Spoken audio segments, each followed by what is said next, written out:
Kita beri tepuk tangan dong buat adik kita yang luar biasa untuk perdana hari ini. Adik kita Joyce, kita biasa panggil agent untuk perdana memuji nama Tuhan. Kita percaya ke depannya akan lebih bagus lagi. Dan masih banyak anak-anak Tuhan, anak-anak sekolah minggu secara khusus yang punya talenta yang sama, bermain musik, menyanyi. Mari kita menjadikan gereja ini wadah untuk mereka, untuk mengeksplor semua bakat dan talenta yang mereka punya. Terima kasih. Mari kita satu dalam doa dan kita akan mendengarkan kebenaran firman Tuhan. Bapa di sorga, terima kasih Tuhan. Tuhan sudah sertai ibadah kami dari awal hingga detik ini. Kami merasakan hadirat Tuhan hadir dalam kehidupan.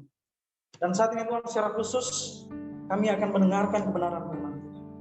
Kamu yang akan memberitakan firman Tuhan, kiranya kuasa Roh Kudus Tuhan turun atas hamba, sehingga apapun yang hamba sampaikan adalah isi hati daripada Tuhan, bukan sekedar informasi biasa, tetapi menjadi sebuah pewahyuan yang dapat mengubahkan kehidupan. Terima kasih Bapa di sorga. Kami siap mendengarkan firman. Dalam nama Tuhan Yesus kami berdoa. Amin. Amin. Selamat pagi. Salam sejahtera untuk kita semua. Apa kabar saudara-saudara?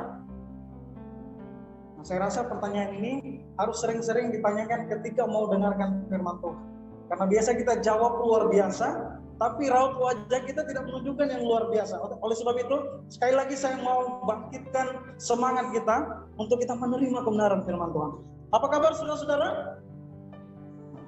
Kalau begini saya juga jadi semangat karena perdana untuk menyampaikan firman Tuhan. Saya izin untuk buka masker saya. Hari ini tema yang diusung oleh Dewan Pastoral Korops adalah persahabatan antar keluarga. Baik, mari kita buka Alkitab kita dalam Mazmur 133. Mazmur 133 ayat yang pertama hingga ayatnya yang ketiga.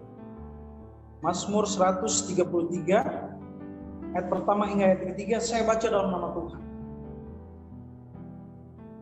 Persaudaraan yang rukun, nyanyian ziarah Daud.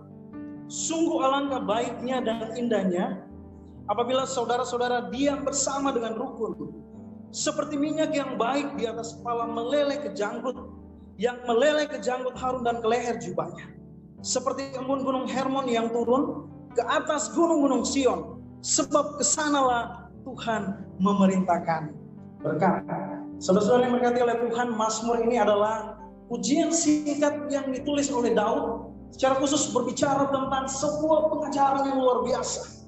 Karena di dalamnya Daud mengatakan betapa baiknya, betapa indahnya kalau kita dapat memelihara yang namanya kerukunan atau kasih persaudaraan. Banyak penafsir juga mengatakan bahwa ini adalah bagian dari pidato Daud sewaktu dia mengumpulkan semua suku-suku yang ada di Israel saat itu. Bahkan mereka berkumpul sepakat untuk mengangkat Daud menjadi Raja Israel menggantikan Raja Saul. Daud menulis hal ini bukan karena sekedar menulis saja, karena Daud mengerti betul, bahkan dia mengalami betul apa yang akan terjadi kalau tidak ada kerukunan, kalau tidak ada kasih persaudaraan. Kita tahu bersama bagaimana Daud dikejar-kejar, bahkan Saul berniat untuk membunuh dia. Tetapi Daud juga merasakan betapa indahnya kerukunan itu, kasih persaudaraan itu yang dia temukan dalam hubungan persahabatannya dengan Yonatan. Hari ini tema yang diberikan oleh Dewan Pastoral Korops adalah persahabatan antar keluarga. Saya sangat setuju dengan tema ini untuk menggambarkan Mazmur 133 ini, kasih persaudaraan ini seperti persahabatan. Boleh di next slide-nya? Nah, berbicara tentang persahabatan, zaman dahulu waktu kita sekolah mungkin, saya secara khusus, pasti kita punya, anak-anak muda bilang dulu itu persahabatan seperti geng. Jadi saya juga punya geng dalam persahabatan kami. Waktu saya SMA, SMK secara khusus, kami punya satu geng bersihkan 4 orang. Yang luar biasa dari sebuah geng ini yang saya rasakan, dalam geng itu kalau satu susah, semua ikut susah. Kalau satu senang, semua ikut senang. Kalau ada konflik di dalam geng itu, kita tidak membutuhkan waktu yang lama untuk bisa kita akur kembali. Luar biasanya sebuah geng. Tetapi fenomena yang terjadi saat ini, bahkan sebuah survei secara internasional mengatakan bahwa there is no gang in the church. Tidak ada geng di dalam gereja. Karena benar saudara-saudara, di dalam gereja saat ini, satu susah, yang lain malah senang. Bahkan waktu saudaranya jatuh, kita tidak mau membangun dia, malah kita menceritakan kejelekannya di luar sana. Waktu saudara kita senang, bersuka cita, yang lain malah iri hati. Waktu terjadi permasalahan di dalam gereja, kita sulit sekali untuk akur. Bahkan cenderung sangat lama baru bisa kita untuk kembali baik dengan saudara-saudara kita. There is no gang in the church. Tapi saya percaya di Korop 1 Bandung ini masih ada yang namanya geng. Amin? Oh, nggak ada aminnya. Amin? Amin. Saya percaya kita masih memelihara yang namanya persahabatan itu. Oleh sebab itu, saya ingin yakinkan kepada kita semua bahwa persahabatan atau dalam Mazmur yang dikatakan kasih persaudaraan dan kerukunan itu antar keluarga membawa dampak yang powerful bagi kehidupan kita, secara khusus bagi tubuh Kristus. Sekali lagi saudara-saudara, saya mau yakinkan kepada kita semua, persahabatan antar keluarga membawa dampak yang powerful, yang kuat bagi kehidupan kita, bagi keluarga kita, terlebih bagi tubuh Kristus. Oleh sebab itu dari hal ini pasti kita bertanya-tanya, apa dampak yang akan kita terima apabila persahabatan itu, kasih persaudaraan itu hadir dalam Korop 1 Bandung secara umum dan di dalam keluarga kita masing-masing secara khusus. Dari teks yang telah kita baca bersama-sama, saya ingin untuk membagikan beberapa hal terkait dengan dampak yang akan kita alami kalau benar-benar Korop 1 Bandung ini, keluarga besar Korop 1 Bandung mau menghadirkan yang namanya tadi persahabatan antar keluarga atau kasih persaudaraan. Yang pertama dampaknya adalah menerima perkenanan Tuhan. Ayatnya yang kedua mengatakan demikian, seperti minyak yang baik di atas kepala, meleleh ke janggut Harun dan ke leher jubahnya. Ayat ini dipakai oleh Daud untuk menggambarkan kalau kasih persaudaraan itu hadir dalam kehidupan kita, itu akan seperti minyak urapan. Ini berbicara tentang proses pengurapan seorang imam, secara khusus Imam Harun. Dalam kitab Keluaran kita dapat melihat bagaimana Tuhan mengurapi Harun menjadi seorang imam melalui Musa dengan menggunakan wadah minyak urapan. Ini menandakan bahwa Tuhan memilih Harun, bahkan dikatakan di sana untuk selama-lamanya menempati posisi keimaman dalam keluarga Harun. Luar biasa. Artinya dari hal ini Daud ingin menggambarkan bahwa kalau kita dapat memelihara yang namanya kasih persaudaraan itu, yang hari ini kita sebut dengan persahabatan antar keluarga, maka kehidupan keluarga kita, pribadi kita, keluarga besar Korop 1 Bandung akan sama seperti seorang imam, menerima urapan daripada Tuhan, terlebih menerima perkenanan daripada Tuhan. Berbicara tentang perkenanan daripada Tuhan, saya tahu kita semua tahu bahwa semua tokoh-tokoh yang ada di Alkitab yang menerima perkenanan Tuhan, kehidupan mereka membawa dampak yang luar biasa bagi diri mereka sendiri, bagi keluarga mereka, dan bagi bangsa mereka. Secara khusus Raja Daud, kita tahu bersama dalam masa-masa pemerintahan Raja Daud, ini adalah masa kejayaan dari bangsa Israel. Jadi Daud menggunakan penggambaran ini, kalau kita mau menghadirkan yang namanya persahabatan antar keluarga, maka kehidupan kita akan dikenal oleh Tuhan. Terus saudara yang berkati oleh Tuhan, Korop 1 Bandung yang diberkati oleh Tuhan, saya percaya kalau perkenanan Tuhan hadir dalam kehidupan kita, Korop 1 Bandung ini, keluarga kita secara khusus, kita akan sama seperti imam, mendapat wibawa daripada Tuhan. Kita akan dihargai oleh orang lain. Terlebih kita akan menjadi alat Tuhan untuk membawa orang lain mengenal dan memuliakan nama Tuhan seperti tugas seorang imam yang adalah perantara antara manusia kepada Tuhan. Wow, luar biasa. Ini adalah hal yang luar biasa dalam kekristenan. Karena persahabatan, kerukunan dalam keluarga, ini adalah gaya hidup kekristenan. Berbicara tentang kekristenan, saya percaya betul bahwa kekristenan itu bukan sekedar agama, tetapi lebih kepada sebuah gaya hidup, yaitu gaya hidup seperti Kristus. Karena kita tahu bersama kedatangan Yesus ke dunia ini, selain untuk menebus dosa-dosa manusia, Yesus juga datang, dia tidak memberitakan tentang agama, tetapi yang Yesus beritakan adalah lifestyle. gaya hidup yang kita kenal dengan gaya hidup kerajaan sorga. Wow, luar biasa. Oleh sebab itu Yesus mau katakan bahwa semua keluarga Kristen harus menjadi duta keluarga kerajaan Allah. Seorang teman saya, seorang pendeta di gereja lain, menggambarkan hal ini dengan suatu peristiwa yang ia alami dalam kehidupannya, di mana dia berniat untuk pergi ke luar negeri, secara khusus ke Amerika Serikat, dan dia harus mengurus yang namanya visa. Nanti Pak Sekretaris Umum akan pergi ke luar negeri juga. Jadi teman saya ini, seorang pendeta ini, dia mengurus visa di Kedutaan Besar Amerika Serikat yang ada di Jakarta. Ada slide-nya. Nah, waktu dia datang ke tempat ini, dia datang menggunakan angkot. Jadi suasana Jakarta, suasana Indonesia masih nampak. Tetapi waktu dia masuk ke Kedutaan Amerika Serikat ini, dia mulai merasakan ini seperti nuansa-nuansa di Amerika Serikat. Ada bendera Amerika, di sana ada penjaganya dengan seragam kepolisian Amerika Serikat.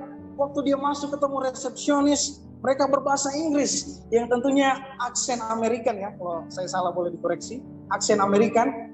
Dan seperti ini, di Amerika ini berbahasa Inggris, semua orang berpakaian ala Amerika. Tetapi waktu dia pulang, dia lihat bajai lagi. Wah, ini kembali ke Indonesia lagi. Lihat angkot lagi, lihat becak. Nah, jadi seperti inilah gambaran kita ketika kita menjadi duta keluarga kerajaan Allah. Waktu orang lain bertemu dengan kita, waktu orang lain datang ke rumah kita, waktu orang lain datang ke Korop 1 Bandung ini, mereka akan merasakan nuansa kerajaan Allah. Sebab orang-orang yang mereka temui di dalamnya adalah orang-orang yang gaya hidupnya, lifestyle-nya adalah gaya hidup kerajaan sorga. Oleh sebab itu, saudara-saudara yang berkati oleh Tuhan, salah satu contoh gaya hidup kerajaan sorga adalah seperti tema kita hari ini, yaitu persahabatan, yang dalam kitab Mazmur 133 disebut dengan kerukunan atau kasih antar keluarga. Oleh sebab itu, kunci utamanya mari kita pelihara gaya hidup, karena kita akan menerima perkenanan daripada Tuhan. Ini yang pertama, dampak yang kita akan alami.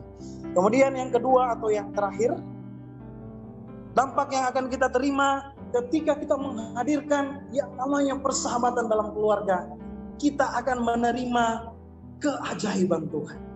Ayatnya yang ketiga mengatakan demikian.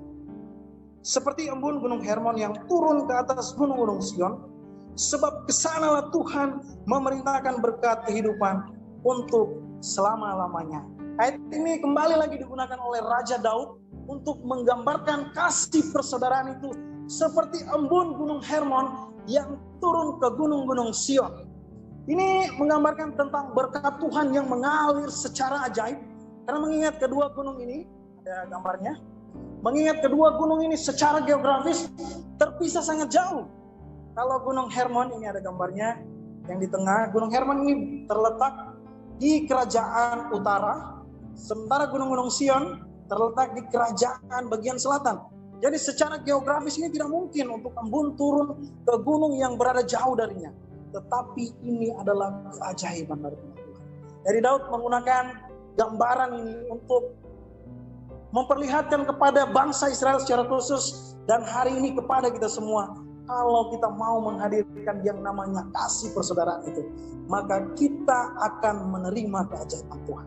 Hal ini juga berbicara tentang berkat Tuhan yang mengalir secara ajaib dari satu komunitas atau keluarga menuju kepada komunitas atau keluarga yang lain. Wow, ini adalah keajaiban yang sesungguhnya dalam kekristenan. Artinya kita diberkati dan kita jadi berkat. Wow, luar biasa. Jadi kata ini saya sering dengar seperti kata yang biasa saja. Tetapi ternyata ini adalah keajaiban yang sesungguhnya dalam kekristenan. Kita diberkati Tuhan dan kita jadi berkat. Berbicara tentang berkat, saudara-saudara, saya tidak mengetahui bagaimana saudara-saudara mendefinisikan tentang berkat yang sesungguhnya daripada Tuhan. Saya dahulu menganggap kalau berkat Tuhan itu hanya berupa materi saja. Kekuatan, kesehatan, kekayaan, kesuksesan, kemakmuran, dan lain sebagainya. Tetapi waktu saya belajar sungguh-sungguh dengan kebenaran firman Tuhan, saya menemukan ternyata berkat yang sesungguhnya itu adalah Tuhan izinkan kita menghadapi dan menjalani sebuah masalah yang dalam istilah saya menggunakan istilah padang gurun. Jadi Tuhan izinkan kita berjalan dalam padang gurun, tetapi kita berhasil melaluinya bersama dengan Tuhan, dan endingnya kita diubahkan. Wow, ini adalah berkat sesungguhnya yang daripada Tuhan. Jadi dari hal ini ada berkat khusus yang kita alami. Kita lebih intim dengan Tuhan. Kita lebih peka dengan semua situasi yang ada. Dan endingnya kita diubahkan oleh Tuhan. Ada satu kisah, ini true story yang terjadi mengenai berkat daripada Tuhan. Ada seorang pria, sebenarnya dia harus menjadi seorang tentara, tetapi karena dia sangat sayang, sangat mencintai kekasihnya, dia memilih untuk tidak menjadi seorang tentara dan memilih untuk menikahi sang kekasihnya. Tetapi semua keluarga dari sang pria ini sangat marah. Mereka bahkan membenci sang pria ini dan istrinya. Mereka mengusir mereka. Tidak diberikan warisan sepeser pun. Dan akhirnya mereka harus mengalami masa-masa sulit dalam kehidupannya. Tahun 1996 lahirlah seorang anak kedua dari keluarga ini. Kemudian setahun kemudian sang pria dan istrinya mendengar kalau ayah dari sang pria ini meninggal dunia, dan mereka sepakat untuk kembali ke kampung halaman dari sang pria ini. Tetapi masih saja semua keluarga yang ada masih sangat membenci dia, masih sangat marah dengan dia, karena dari semua mereka bersaudara hanya sang pria ini yang disekolahkan. Jadi ketika dia punya kesempatan untuk memperbaiki semua yang terjadi dalam keluarga, jadi kebanggaan dari keluarga menjadi seorang tentara nasional Indonesia, dia lebih memilih untuk menikah dengan pasangannya. Sehingga mereka harus dibenci oleh keluarga, bahkan mereka harus memilih untuk tinggal di sebuah persawahan. Sawahnya masih ada sekarang, ada sebuah pondok ukuran 2x3 meter. Mereka empat orang dalam keluarga itu dengan 2 anak. Mereka harus tinggal di situ. Bahkan pondok itu masih ada sampai sekarang. Tuhan izinkan mereka menghadapi masa-masa yang sulit dalam kehidupan mereka. Tetapi syukur kepada Tuhan, mereka memilih untuk mengambil sebuah keputusan yang baik. Mereka memilih untuk melayani Tuhan sebagai opsir setempat di suatu korps. Puji Tuhan, sampai sekarang mereka setia untuk melayani Tuhan, dan mereka merasakan betapa hebatnya Tuhan mengizinkan mereka berjalan dalam padang gurun. Tetapi mereka berhasil keluar dan akhirnya mereka diubah. Banyak yang diubahkan dari sang pria ini secara khusus. Yang dulunya dia frustasi, mabuk-mabukan, tetapi sekarang dia menjadi orang yang sangat semangat. Dulu dia disepelekan oleh keluarganya, tetapi sekarang dia menjadi pemimpin di dalam desa itu. Dan puji Tuhan, secara perlahan Tuhan memberkati dia, ekonominya dipulihkan, anak-anaknya menempuh pendidikan dan berhasil bekerja, mendapat pekerjaan yang baik. Dan puji Tuhan, mereka mempersembahkan seorang anak mereka, anak bungsu tadi, untuk melayani Tuhan dalam gereja Bala Keselamatan. Dan saat ini dia sedang berbicara dengan saudara-saudara sekalian. Jadi pria tadi adalah ayah saya. Jadi ini adalah pengalaman-pengalaman berkat Tuhan yang harus kita bagikan kepada orang lain. Bagaimana Tuhan ubahkan kita dari setiap masalah yang kita hadapi. Mungkin saat ini kita menghadapi masa-masa yang sulit dalam kehidupan kita. Setengah mati kita cari kebutuhan hidup. Kita setengah mati mencari pekerjaan. Percayalah, Tuhan sedang memberikan berkat dalam kehidupan kita. Tuhan izinkan kita berjalan dalam padang gurun. Tapi dia jalan sama-sama dengan kita. Dan kita mampu menghadapi itu, endingnya kita lebih intim dengan Tuhan. Lebih peka dengan semua situasi yang ada. Bahkan corona ini, saya lebih suka pakai istilah Tuhan tidak hukum kita. Tapi Tuhan sementara mau ajar kita. Banyak yang Tuhan ajarkan kita dari pandemi COVID-19. Sehingga endingnya kita dapat diubahkan oleh Tuhan. Ini adalah berkat yang sesungguhnya. Kunci utamanya seperti keluarga saya juga saya rasakan itu.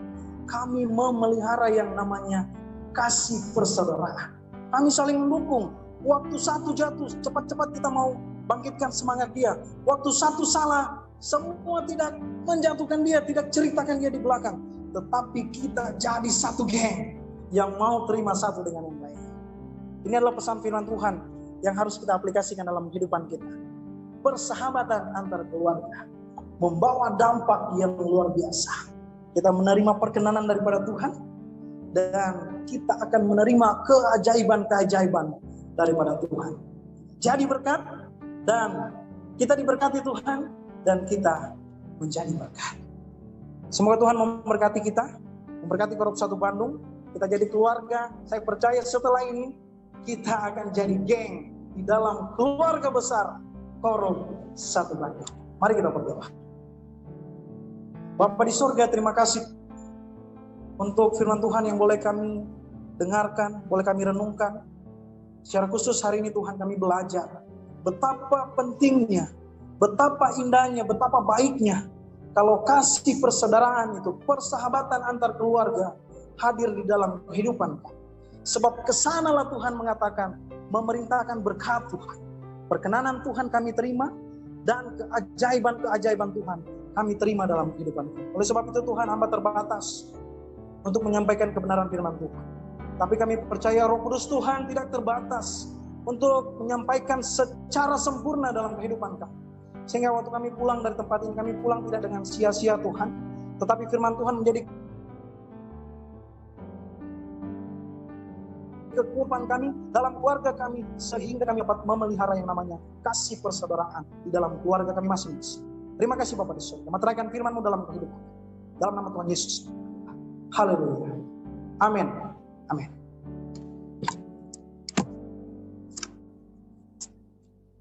Iya.